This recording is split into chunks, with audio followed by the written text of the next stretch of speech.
கர்த்தருடைய பரிசுத்த நாமத்துக்கு மகிமை உண்டாவதாக. ஒரு சில நாட்களுக்கு முன்னால் நான் ஒரு பதிவு பார்த்தேன். அந்த பதிவில் வந்து ஒரு ஃபாதர் பேசியிருந்தாங்க.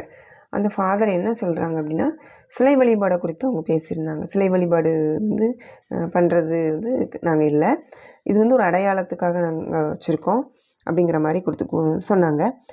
அதை குறித்து தான் நம்ம இன்றைய நாளில் நம்ம பார்க்க போகிறோம். வேதாமம், நம்மளுக்கு பரிசுத்த வேதாமம் என்ன சொல்லுது அப்படிங்கிறத நம்ம பார்ப்போம். அதற்கு முன்னால் அவங்க சொன்ன ஒரு வார்த்தை தான் என்னை வந்து இந்த பதிவை போடுவதற்கு ஆழமாக தூண்டுனுச்சு. ஏன்னா அவங்க என்ன சொல்கிறாங்கன்னா, ஃபஸ்ட்டில் அந்த உருவத்தை செஞ்சது யாருன்னா கர்த்தர் தான், அவர் தான் தொடங்கி வச்சார், சரியா அப்படின்னு சொல்கிறாங்க. அவங்க அப்படி தான் சொல்கிறாங்க. அதை பார்த்துட்டு வருவோம்.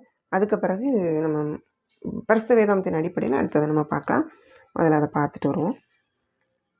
உருவங்களை உருவாக்குவது வழிபாடு என்றால் முதல்ல இதை தொடங்கி வச்சதே யாரு? அவர் தான். தட்சணை கொடுத்து அழகாக தொடங்கி வச்சதே அவர் தான். கடவுள் தான் தொடங்கி வச்சார். உருவங்களை உருவாக்க கூடாதுன்னு சொன்னவரே அவர் செஞ்சார். அதோடு விட்டாரா? அதுக்கப்புறம் ஒவ்வொருத்தரையும் செய்ய வச்சார். நோவா கிட்ட சொன்னாரு, பெரிய ஒரு பெட்டகத்தை செய்ய அப்படின்னார். மோசஸ் கிட்ட சொன்னாரு, ஆர்க் ஆஃப் த கவெனன்ட் செய், உடன்படிக்கை பேழையை செய் அப்படின்னார். இதெல்லாம் உருவங்கள் தானே. நீங்கள் இப்போ பார்த்த இந்த பதிவில் ஃபாதர் ஒரு காரியம் சொல்கிறாங்க. என்ன சொல்கிறாங்க அப்படின்னா, உருவங்களை உருவாக்குவது வந்து உருவ வழிபாடு அப்படின்னா முதல்ல உருவாக்குனது கடவுள் தான், முதல்ல சுரூபம் செஞ்சது கடவுள் தான் அப்படின்னு சொல்கிறாங்க. இதை வந்து நிச்சயமாகவே ஏற்றுக்கொள்ளவே முடியாது, சரியா? அவங்க அழகாக சொல்கிறாங்க, மேலே வானத்திலும் கீழே பூமியிலும் பூமியின் கீழ் நீர் திரளிலும், இப்படி அழகாக சொல்கிறாங்க. வசனங்களை தான் சொல்கிறாங்க. வசனங்களை சொல்லிவிட்டு கடைசியில் அவங்க கொண்டு வந்து நிறுத்துறது எப்படின்னா, கடவுள் தான் சுரூபத்தை செஞ்சார், உருவங்களை செஞ்சார் அப்படின்னு சொல்லி முடிக்கிறாங்க. இதை வந்து அவங்களுக்கு சாதகமாக, அதாவது அந்த சிலை வழிபாடு வச்சுருக்காங்களா, ஆர்சி கத்தோலிக்க முறைப்படியில் இருக்கிறவங்களுக்கு அது வந்து அந்த செய்தியை கேட்டோன்னா சரி, ஃபாதர் சொல்கிற கரெக்டாக சொல்கிறாங்க அப்படின்னு தான் தோணும். அதுதான் வசனங்களை வந்து தங்களுக்கு சாதகமாக என்ன செஞ்சுக்கிறாங்கன்னா அவங்க திருப்பிக்கிறாங்க. வசனங்களை அப்படியே மாற்றி அவங்களுக்காக அதை வந்து பயன்படுத்திக்கிறாங்க. வசனங்களை எப்படினாலும் பயன்படுத்தலாம் தானே, அவங்களுக்கு சாதகமாக பயன்படுத்திக்கிறாங்க அப்படிங்கிறதான் நிச்சயமான உண்மை. இதில் நம்ம ஆழமாக சிந்திக்கணும். அந்த பதிவு வந்து ரொம்ப ரொம்ப முக்கியமானது. ஆதியாகமத்திலிருந்து வெளிப்படுத்தல் வர இதனுடைய காரியங்கள் கொடுக்கப்பட்டிருக்கு. விக்கிரக வழிபாடை குறித்து ஆதியாகமத்திலிருந்து வெளிப்படுத்தல் வர கொடுக்கப்பட்டிருக்கு. நான் முடிஞ்ச அளவு நான் ரொம்ப சுருக்கமாக நான் சொல்கிறேன். இந்த பதிவை நீங்கள் முழுவதும் கேளுங்க. அப்போ தான் உங்களுக்கு ஒரு தெளிவான ஒரு புரிதல் உங்களுக்கு கிடைக்கும். ஃபஸ்ட்டில் நம்ம பார்த்தோம்னா, ஆதாமை வந்து மண்ணினால் மனிதனை உண்டாக்குனார்ல, அதை தான் ஃபாதர் என்ன சொல்கிறாங்கன்னா, அவர் வந்து அவர் தான் உருவத்தை செஞ்சார் அப்படின்னு சொல்கிறாங்க. அவர் உருவத்தை செஞ்சார் தான், ஆனால் அதை வந்து அப்படியே சிலையாக நிறுத்தலை, ஒரு கல்லாக அவர் நிப்பாட்டலை. அவர் வந்து என்ன செய்யறார், சுவாசத்தை, ஜீவ சுவாசத்தை அவர் நாசியில் ஊதினார். மனுஷன் என்ன செஞ்சுட்டான்னு ஜீவ ஆத்மாவா ஆயிட்டான். அவனுக்குள்ள உயிர் வந்துட்டு, அவன் சிலையாவே இல்லை, அவனுக்குள்ள ஒரு உயிர் வந்துட்டு. அதை வந்து நம்மளை முதலாவது புரிந்து கொள்ளணும். அப்போ அவர் வந்து சிலையை செஞ்சார் அப்படின்னா அதுக்கு அடுத்து உயிரை கொடுத்துட்டார். இப்போ இருக்கிற எத்தனை சிலைகளுக்கு நீங்கள் உங்களால் உயிரை கொடுக்க முடியுமா? உயிரை கொடுக்க முடியாது தானே. அப்போ சிலை வழிபாடு கூடவே கூடாது. அதுபோக நீங்கள் சொன்ன வார்த்தை வந்து ரொம்ப ஒரு பாதிப்பை உண்டாக்கக்கூடிய வார்த்தை. உருவங்களை உருவாக்குது உருவ வழிபாடுனா முதல்ல செஞ்சது கடவுள் தான், அவர் தான் பண்ணினார் அப்படின்னு சொல்லிட்டு மோசேயோட அந்த வெண்கல சர்ப்பத்தை சொல்கிறாங்க, உடன்படிக்கை பெட்டியை சொல்கிறாங்க. இப்படி நிறைய காரியங்கள் அவங்க வந்து சொல்கிறாங்க. அதுக்கெல்லாம் உயிர் இருக்கா? கிடையாது. எதுக்குமே உயிர் கிடையாது. இப்போ வெண்கல சர்ப்பத்தை நீங்கள் அடையாளமாக சொல்கிறீங்களா? இப்போ பாம்பு சிலையும் செஞ்சு வச்சு கும்பிட வேண்டியது தானே. சிலை இயேசு சிலை மாதிரி, மரியாள் சிலை மாதிரி வச்சுருக்கீங்க தானே. பாம்பு சிலையும் பாம்பு வச்சு மோசை வந்து வெண்கல சர்ப்பத்தை பார்த்தோன்னே அவங்க வந்து பிழைத்து கொண்டாங்களே. அப்போ வெண்கல சர்ப்பம் மாதிரி ஒன்று செஞ்சு வச்சு வழிபட வேண்டியது தானே. அதை மட்டும் அது எந்த ஆலயத்திலுமே இருக்காது. வெறும் வெண்கல சர்ப்பம் மாதிரி எந்த ஆலயத்திலுமே இருக்காது. அது முற்றிலுமே தவறான ஒரு உபதேசம். இதுலேயுமே நிறைய பேர் பார்த்துட்டு நீங்கள் ஆமீன்னு போட்டிருக்கீங்க. இது நான் சொல்ல வேண்டியது என்னுடைய கடமை. சுவிசேஷத்தை பிரசங்கிப்பது என்மேல் விழுந்த கடமையாக இருக்கிறது. நான் வந்து அதை அறிவிக்கலை அப்படின்னா எனக்கு ஐயோ. அதனால் ஏன்னா எனக்கு அத்தனை வெளிப்படுத்தின காரியத்தை நான் உங்களுக்கு நான் சொல்லணும் அப்படின்னு சொல்லி நான் வாஞ்சிக்கிறேன். இதை ஆரம்பத்தில் நம்ம பார்த்தோம்னா ஆதியாகமத்தில் சொல்லிட்டேன், ஆதாம் வந்து மனுஷனை உண்டாக்குனாரு, ஆனால் அவர் வந்து ஜீவ சுவாசத்தை கொடுத்தாரு, மனுஷன் ஜீவ ஆத்மாவாயிட்டான். அதுக்கடுத்து உபாகமம், லேவியாராகமம், யாத்ராகமம், அப்புறம் நீங்கள் அடுத்தடுத்து நீங்கள் பார்த்தீங்கன்னா ஏசாயா, எரேமியா, எசேக்கியேல், ஆமோஸ், அபகுக், இப்படி வழி நிறைய சொல்லலாம். எல்லா இடங்களையும் சொல்லிகிட்டே போகலாம். புதிய ஏற்பாட்டில் பார்த்தீங்கன்னா அப்போஸ்தலர், அதுக்கப்புறம் யோவான் எழுதின சுவிசேஷம், அப்புறம் வெளிப்படுத்தலை, இப்படி எல்லா இடங்கள்லையுமே இந்த விக்கிரக ஆராதனை குறித்து சொல்லப்பட்டிருக்கு. பைபிள் முழுவதுமே நீங்கள் பார்த்தீங்கன்னா விக்கிரக ஆராதனை ஆகிய சிலை வழிபாடு பண்ணாதீங்க பண்ணாதீங்க பண்ணாதீங்கன்னு சொல்லியிருக்கே தவிர மற்றபடி பண்ணுங்கிற எந்த ஒரு ஆதாரமும் நீங்கள் கொடுக்க முடியாது. எவ்வளவோ உபதேசத்தை ஃபாதர்ஸ் நீங்கள் கொடுக்குறீங்க, மெசேஜஸ் கொடுக்குறீங்க, நல்லா வைராக்கியமாக நல்லா கொடுக்குறீங்க, மெசேஜஸ் நல்லா இருக்குது. ஆனால் இந்த சிலை வழிபாடை மட்டும் உங்களால் விட்டுட்டு வெளியே வர முடியல அப்படின்னா உங்களை நீங்களே யோசித்து பாருங்கள். பரிசுத்த வேதாகமத்தில் ஏதாவது ஒரு வார்த்தை உங்களால் சொல்ல முடியுமா?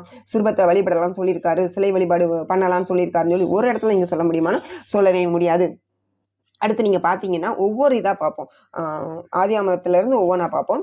இப்போ வந்து யாத்திராகமத்தில் நீங்கள் வந்தீங்கன்னா யாத்திராகமத்தில் ஒரு காரியம் கொடுக்கப்பட்டிருக்கு. யாத்திராகமம் 20வது அதிகாரம் 22, 23 வசனங்களை நீங்கள் பார்த்தீங்கன்னா அதில் ஒரு காரியம் கொடுக்கப்பட்டிருக்கு.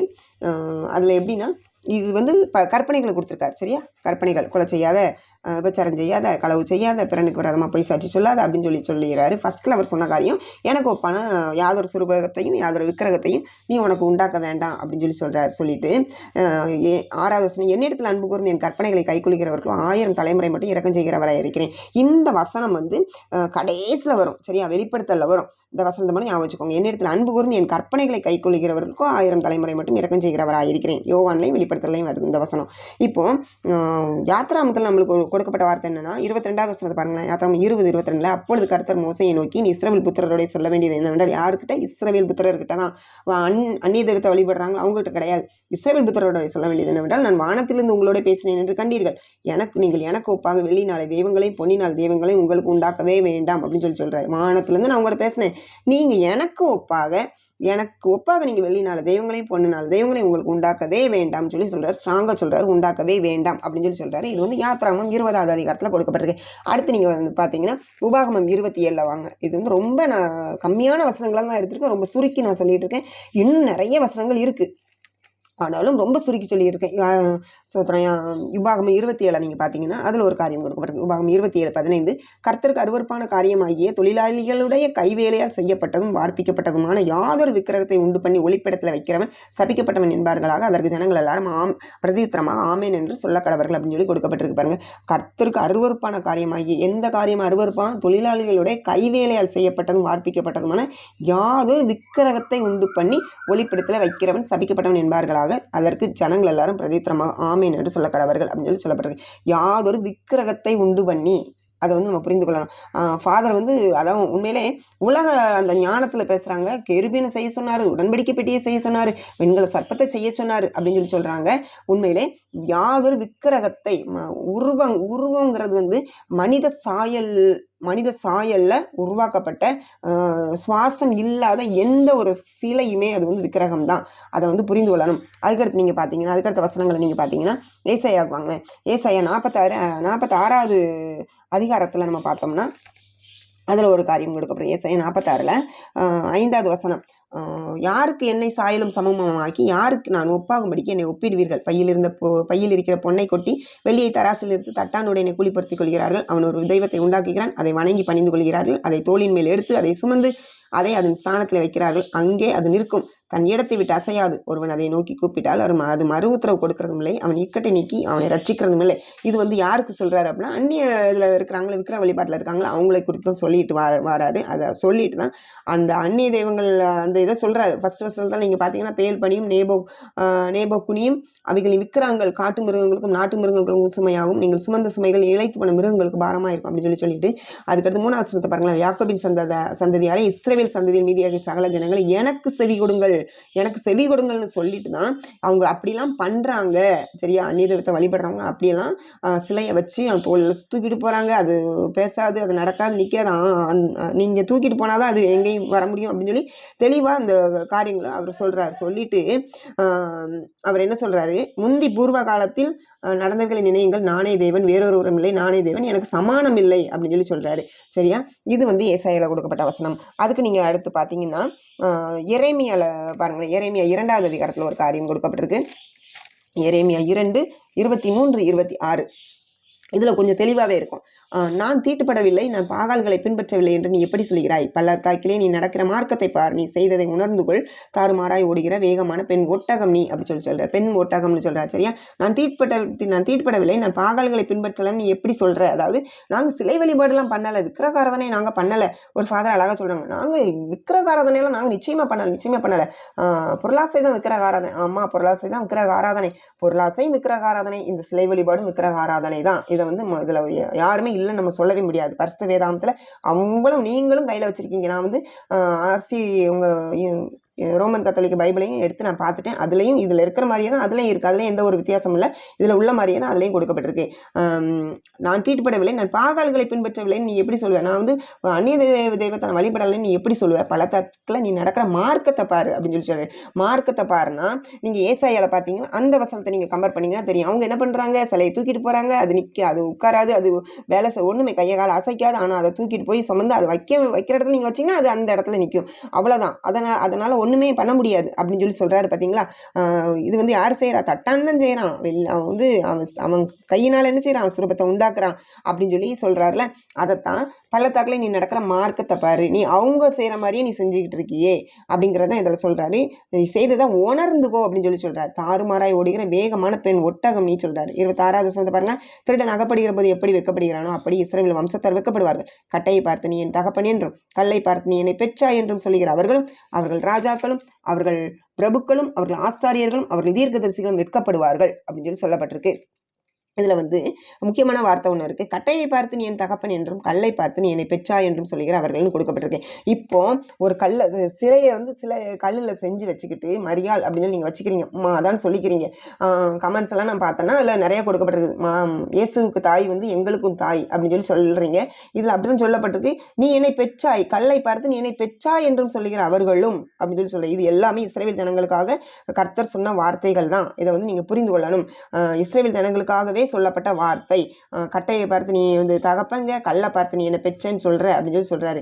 இப்போ நீங்களும் சிலையை பார்த்து இயேசுக்கு தாய் எங்களுக்கும் தாய் அப்படின்னு சொல்லி சொல்றீங்க.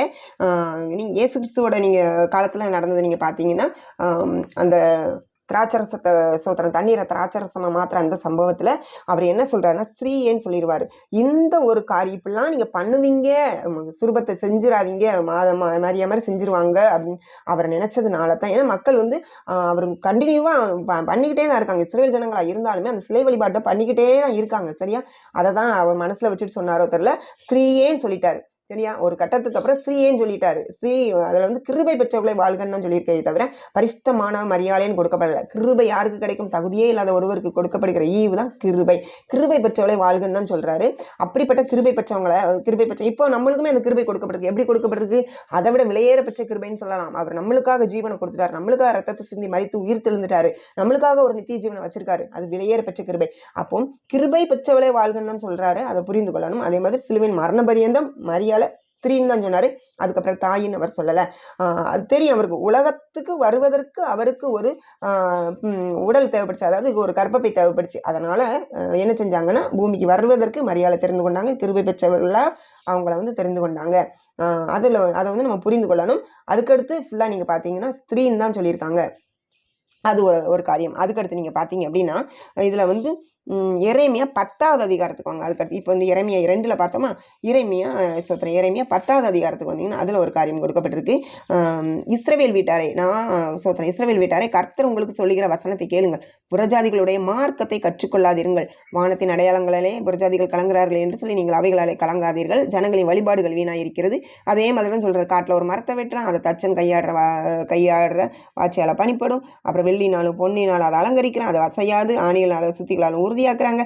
பனையை போல நெட்டியாக நிற்குது, அது பேசாது, அது நடக்காது அப்படின்னு சொல்லி அதை வந்து நீங்கள் சுமக்க தான் செய்யணும் அப்படின்னு சொல்லி நிறைய காரியங்கள் கொடுக்கப்பட்டிருக்கு. இதுவும் புறஜாதிகள் மார்க்கத்தை தான் சொல்கிறாரு. ஆனால் அதை நீங்கள் செய்யாதீங்கன்னு சொல்கிறாரு பாருங்கள். புறஜாதிகளுடைய மார்க்கத்தை கற்றுக்கொள்ளாதீர்கள் அப்படின்னு சொல்லி சொல்கிறாரு. எரேமியா இது வந்து எரேமியா 10வது அதிகாரம். எரேமியா 2வது அதிகாரத்தில் என்ன எதை பார்த்தோம்? நான் தீட்டுப்படவில்லை, நான் பாகால்களை பின்பற்றவில்லை என்று எப்படி சொல்கிறார்? பள்ளத்தாக்கிலே நீ நடக்கிற மார்க்கத்தை பார் அப்படின்னு சொல்லி சொல்கிறாரு. பார்த்தீங்கன்னா இதில் என்ன சொல்கிறாரு? புறஜாதிகளுடைய மார்க்கத்தை நீங்கள் கற்றுக்கொள்ளாதீங்க அப்படின்னு சொல்லி சொல்கிறாரு. இது உங்களுக்கு புரியும் அப்படின்னு சொல்லி நான் கர்த்தருக்குள்ள நம்புகிறேன். அதுக்கடுத்து நீங்கள் பார்த்தீங்க அப்படின்னா எசேக்கியேல் வரும். எசேக்கியேல் 8வது அதிகாரத்தில் கொடுக்கப்பட்டிருக்கு. அடுத்த ஒரு காரியம் கொடுக்கப்பட்டிருக்கு. எசேக்கியேல் 8வது அதிகாரத்தில் நீங்கள் பார்த்தீங்கன்னா அவருக்கு வந்து எசேக்கியேலுக்கு வந்து தீர்க்கதரிசிக்கு என்ன செய்கிறாங்கன்னா ஒரு தரிசனம் காட்டுறாங்க. அது சுவரில் துவாரம் இடுன்னு சொல்கிறாரு. துவாரம் இட்ட போது அதில் ஒரு வாசல் இருக்குது. அது வழியாக பார்க்கும்போது கொடிய அருவருப்புகள் நிறைஞ்சிருக்கு. சரியா, அதில் வந்து சகலவித ஊரும் பிராணிகள், அருவருப்பான மிருகங்கள், சுரூபங்கள், இவர்கள் இஸ்ரவேல் வம்சத்தாருடைய நரகலான விக்கிரகங்களும் சுவரில் சுற்றிலும் சித்திரம் திட்டப்பட்டிருந்தன. சரியா, இஸ்ரவேல் வம்ச 11வது வசனத்தை பாருங்களேன். இஸ்ரவேல் வம்சத்தாரின் மூப்பரில் 70 பேரும் அவர்களின் நடுவிலே சாப்பானுடைய குமாரனாகிய யெசனியாவும் அவனவன் தன் கையிலே தன் தூப கலசத்தை பிடித்து கொண்டு அவைகளுக்கு முன்பாக நின்றார்கள். தூப விரக்கத்தினால் மிகுந்த புகை எழும்பிற்று. இது வந்து இது அதுக்கடுத்து நீங்கள் பார்த்தீங்கன்னா, அப்பொழுது அவர் என்னை நோக்கி, மனுபுத்திரன், இஸ்ரவேல் வம்சத்தாரின் மூப்பர்கள் அந்த காலத்தில் அவரவர் தங்கள் விக்கிரங்களின் சித்திர வினோத அறைகளை செய்கிறதை நீ கண்டாயா? கர்த்தர் எங்களை பார்க்கிறதில்லை, கர்த்தர் எங்கள் தேசத்தை கைவிட்டார் என்று சொல்கிறார்களேன்னு சொல்லி நிறைய காரியங்கள் கொடுத்துருக்காரு. அதில் வந்து என்ன சொல்கிறார், தூப கலசத்தை கையில் பிடிச்சிக்கிட்டு எதுக்கு முன்னால் நிற்காங்களா, அந்த சுரூபங்களுக்கு முன்னால் நிற்கிறாங்களா. தூப விரக்கத்தினால மிகுந்த புகை எழும்பிட்டேன். இப்பவும் நீங்களும் தூப கலசத்தை நீங்கள் போடுறீங்க, தூபமாக போடுறீங்க, சிலைக்கு முன்னால் தான் அவ்வளோ புகையும் போய்கிட்டு இருக்கு. இந்த சத்திய வேத வார்த்தைகள் வந்து நிச்சயமாகவே எவ்வளோ உண்மைன்னு சொல்லி நீங்கள் பாருங்களேன். நீங்கள் சொல்லிடுறீங்க இது வந்து நாங்கள் பண்ணலன்னு சொல்கிறீங்க, ஆனால் அதைத்தான் பண்ணுறீங்கிறதா நிச்சயமான உண்மை. அதுக்கடுத்து நீங்கள் பார்த்தீங்கன்னா இவ்வளவும் எதில் பழைய ஏற்பாட்டில் நான் இவ்வளவும் சொல்லியிருக்கேன். சரியா, பழைய ஏற்பாட்டில் இன்னும் நிறைய காரியங்கள் இருக்குது. நான் முக்கியமான வசனங்களை மட்டுமே நான் எடுத்து சொல்லியிருக்கேன். அதுக்கடுத்து நீங்கள் பார்த்தீங்கன்னா ஃபாதர் சொன்ன இன்னொரு வார்த்தை எப்படின்னா, யூதர்கள் வந்து சிலை வழிபாடு பண்ணினாங்க, இயேசுவும் யூதர்கள் கோயிலுக்கு போயிருந்தாரு அப்படின்னு சொல்லி அந்த வார்த்தை சொல்கிறாங்க. நான் ஃபாதரோட மெசேஜ் ஃபுல்லாக நான் 2 தடவை கேட்டேன். அதனால் தான் ஸ்ட்ராங்காக இதை சொல்ல என்னால் முடிஞ்சது. அவங்க என்ன சொல்கிறாங்கன்னா, யூதர்கள் ஆலயத்தில் சிலை வழிபாடு இருந்தது, அவர் இயேசுவும் அந்த ஆலயத்துக்கு தான் போயிருந்தார் அப்படின்னு சொல்லி சொன்னாங்க. உண்மைதான், இயேசு கிறிஸ்து அந்த ஆலயத்து தான் போயிருந்தார். இயேசு கிறிஸ்து வருவதற்கு முன்னால், அதாவது இயேசு கிறிஸ்து சிலுவையின் மரணத்துக்கு முன்னால் நடந்த சம்பவங்கள் தான் இது. சிலை வழிபாடு தான் இருந்தது.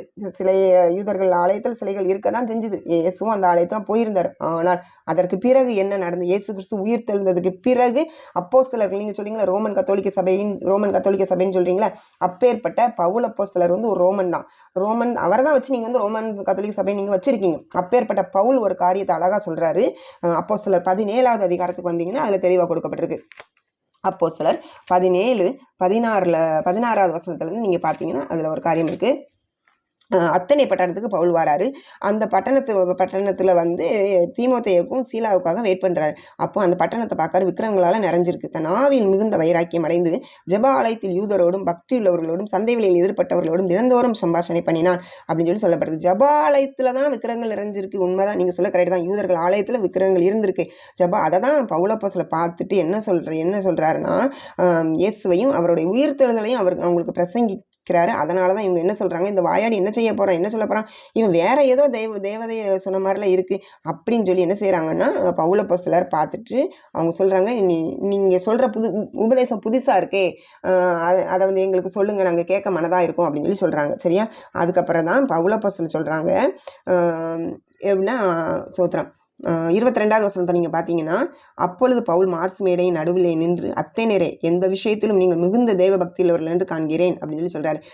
நீங்கள் எந்த விஷயத்திலையும் மிகுந்த தேவ பக்தியுள்ளவர்கள் என்று காண்கிறேன் அப்படின்னு சொல்லி சொல்கிறார். ஏன்னா ஜெபாலயத்தில் விக்கிரகங்கள் இருக்குது, அதில் தான் அவங்க இருக்காங்க. அதை பார்த்துட்டு அவர் என்ன சொல்கிறாருன்னா, நீங்கள் மிகுந்த தேவ பக்தி உள்ளவங்கன்னு பார்க்குறேன் நான்.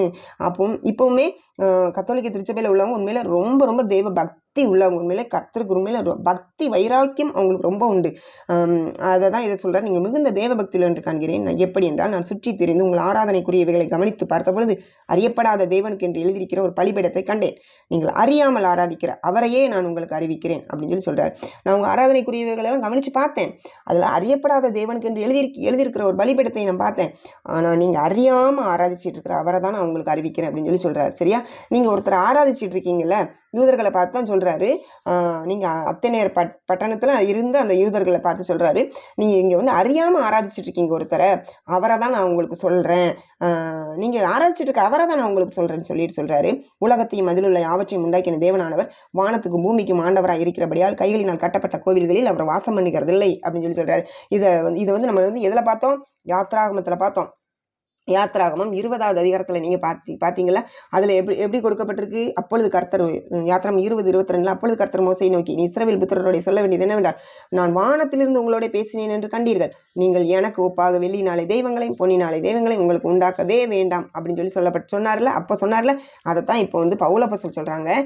வானத்துக்கும் பூமிக்கும் ஆண்டவராக இருக்கிறபடியால் கைகளினால் கட்டப்பட்ட கோவில்களில் அவர் வாசம் பண்ணுகிறதில்லை அப்படின்னு சொல்லிட்டு அப்படி சொல்லிக்கிட்டே வராரு. 27வது வசனத்தை பார்த்தீங்கன்னா, கர்த்தராகிய தம்மை அவர்களுக்கு தடவி ஆவியாயிலும் கண்டுபிடிக்கத்தக்கதாக தம்மை தேடும்படிக்கு அப்படி செய்தார். அவர் நம்மில் ஒருவருக்கும் தூரமானவர் அல்லவே. அந்த நாட்களில் என்ன செஞ்சிருக்காங்க, அறியாமை, அவங்களுக்கும் தெரியல.